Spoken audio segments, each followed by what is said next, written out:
His father had blamed him and immediately exiled him until and unless he retrieved Lawgiver.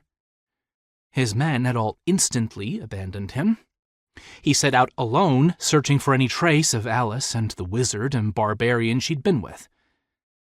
At first, he'd had real hope of finding them and taking back what was his. Surely such an odd group would draw notice and be easy to track down. But within a month, their trail had gone cold, and he couldn't find so much as a hint as to where they might be. His coin was running low, so he decided to focus on earning money while still keeping an eye out.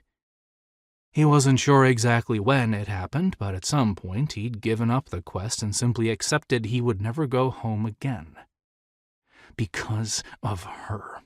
Everything he suffered was all due to her. Alyssa took him to a small 2-story manor house on the edge of the merchant district. She opened the door without knocking and invited him in. She lit a candle and led him through empty halls. He noticed the furniture and carpet to be in rather poor condition, and there was dust everywhere. They also hadn't been greeted at the door or met anyone since entering. Lancel figured that any man who could afford to own a building and toss around gold coins had to be wealthy. But the whole situation was suspicious. For such a powerful and rich man, his servants don't seem to take very good care of his home. She chuckled and continued to walk.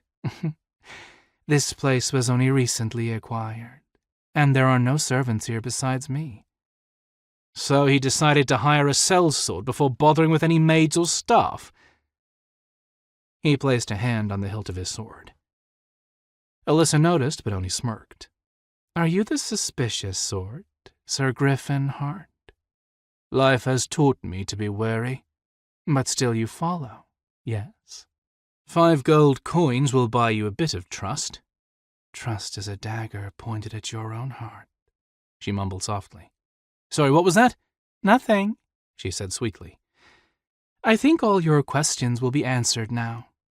She came to a halt before a pair of massive oak doors. Alyssa rapped her knuckles against it. Master, I have returned with the one you seek. Enter, then, a rasping voice answered. She pushed open the doors and stepped aside, motioning for him to go ahead. He hesitated a beat. The room was dark, and he couldn't see who was waiting for him. But he wasn't going to play the coward in front of her or his potential employer. Hand still on his sword, he took the candle from her and strode into the room. I am Sir Lancel Griffinheart of Norwich. May I know your name, sir, and what you desire of me? The reply was a long, rasping laugh, and the motion of a figure moving towards him. When it stepped into the light, he gasped and yanked out his sword. A being in tattered robes and a skull with glowing eyes was staring at him. I am Lucius Corpse-Lover, and you are going to help me hunt down my grandson.